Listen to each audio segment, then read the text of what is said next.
नमस्कार.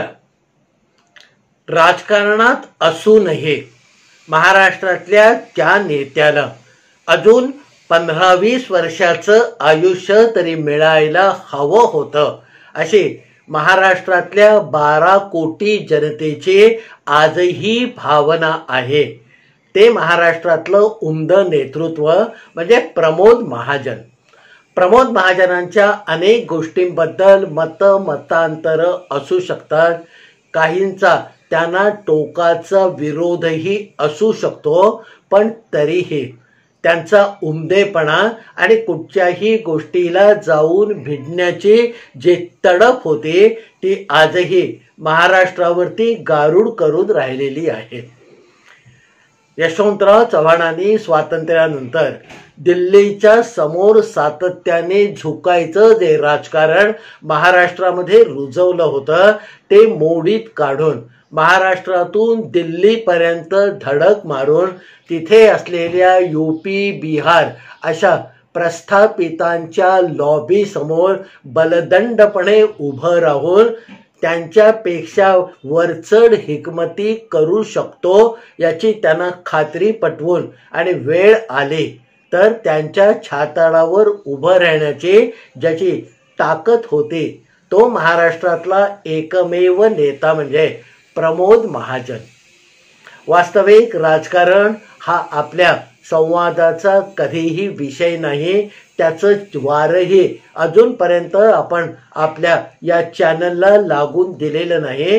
पण एखाद्या व्यक्तिमत्वामध्ये काही निर्लेप असे गुण असतात की ज्यांची दखल प्रत्येक माणसाला आणि विशेषतः महाराष्ट्रात राहणाऱ्या मराठीपणाचा अभिमान असणाऱ्या प्रत्येकाला घ्यावी लागते. आणि केवळ तो एक कोपरा, त्या व्यक्तिमत्वाचा तो एक पैलू थोडासा अभ्यासावा या दृष्टीने आपल्याशी आजचा हा संवाद मी साधणार आहे.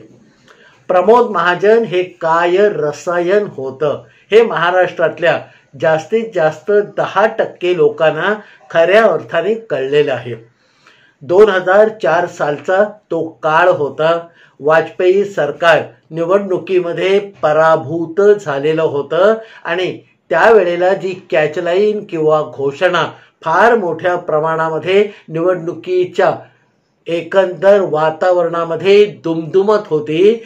शायनिंग इंडिया त्याचं मातेर झालेलं होतं. आणि या सगळ्या पार्श्वभूमीवर आपकी अदालत या कार्यक्रमामध्ये रजत शर्माने प्रमोद महाजनांची जी मुलाखत घेतलेली आहे ती मुलाखत ज्या कोणी पाहिली असेल त्यांना प्रमोद महाजन हे काय रसायन होतं हे थोडं बहुत कळलं असेल.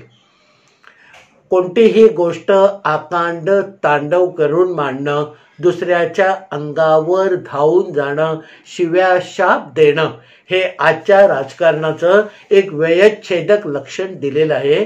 आणि त्याच वेळेला प्रमोद महाजनांसारख्या विनोदी शैलीने दुसऱ्याचे काटे काढण्याची समज आणि उमज असणारा नेता निश्चितपणे माझ्या पसंतीला प्राप्त होतो. आणि कदाचित आपल्यालाही याच एका गुणामुळे प्रमोद महाजन हे व्यक्तिमत्व खऱ्या अर्थाने राजकारणातलं शेवटचं भारदस्त व्यक्तिमत्व असं वाटत असेल. 2004 सालानंतर घेतलेल्या त्या मुलाखतीमध्ये प्रमोद महाजनांनी संवाद साधण्याची जी शैली वापरली होती, अणकुचीदार किंवा टोकदार असे जे प्रश्न आले त्यांना तितक्याच धारदारपणे स्पष्ट उत्तरं दिली होती.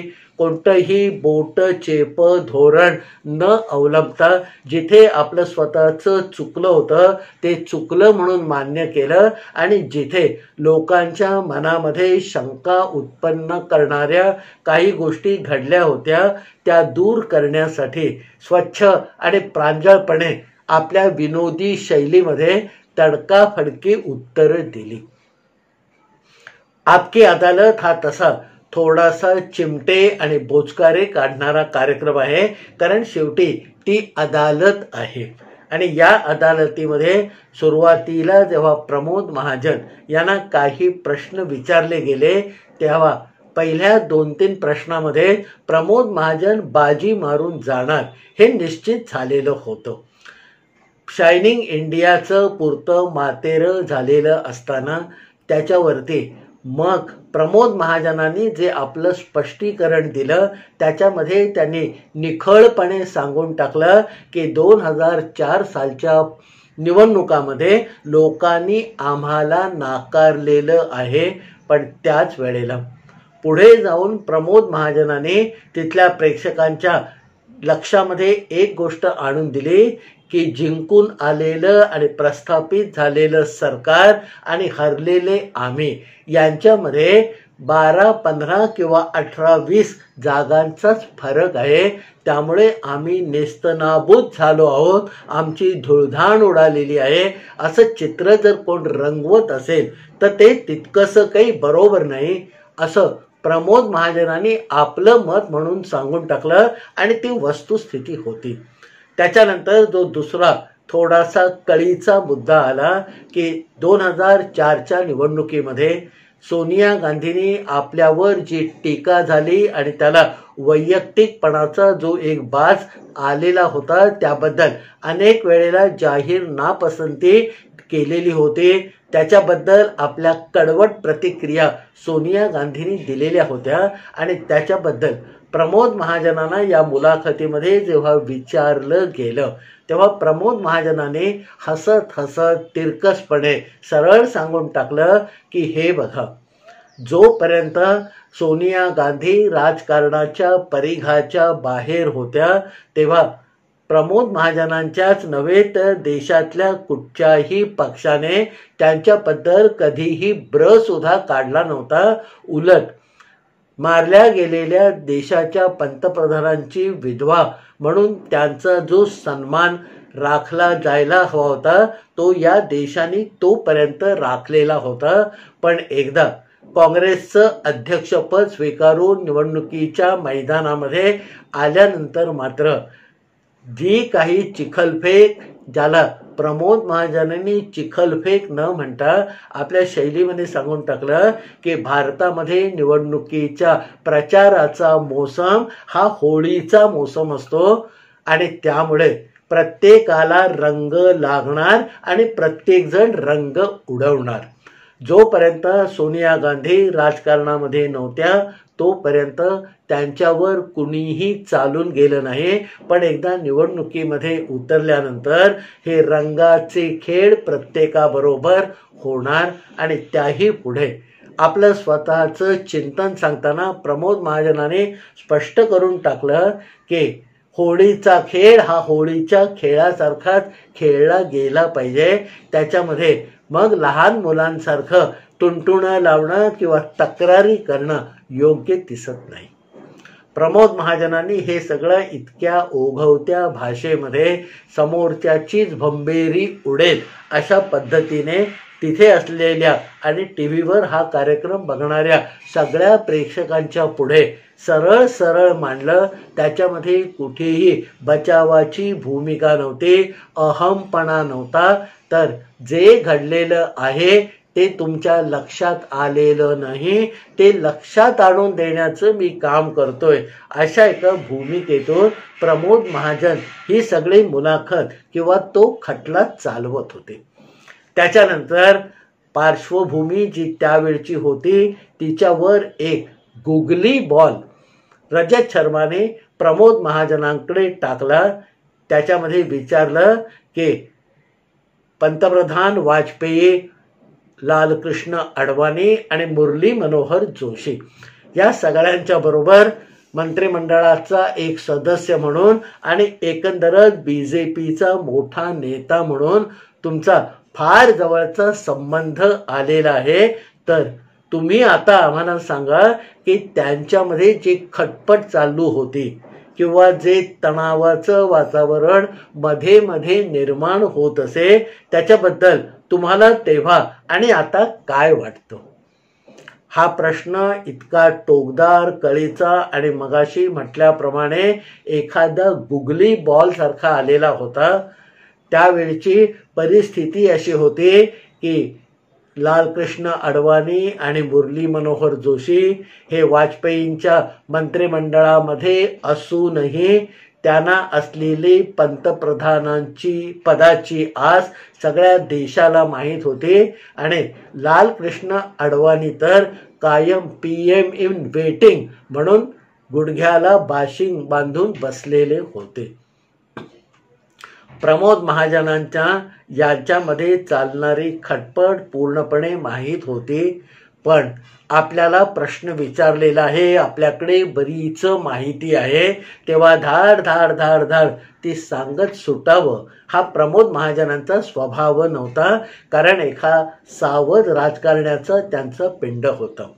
त्यांच्याकडे अनेक खलबतं, अनेक रुसवे फुगवे, तणातणी यांची पक्की माहिती होती. अनेक गोष्टींचे ते साक्षीदार होतेच होते.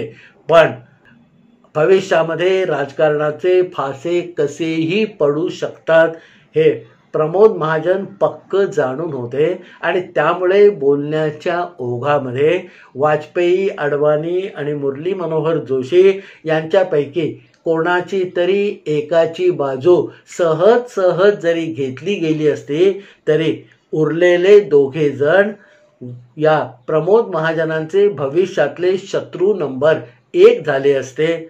आणि तो धोका टाळण्यासाठी प्रमोद महाजनाने इतका गोळीबंद किंवा टोकदार जो प्रश्न आलेला होता त्याच्यापासून पळ न काढता बचावाचा पूर्ण पवित्रा घेऊनही लोकांचं समाधान होईल असं उत्तर दिलं.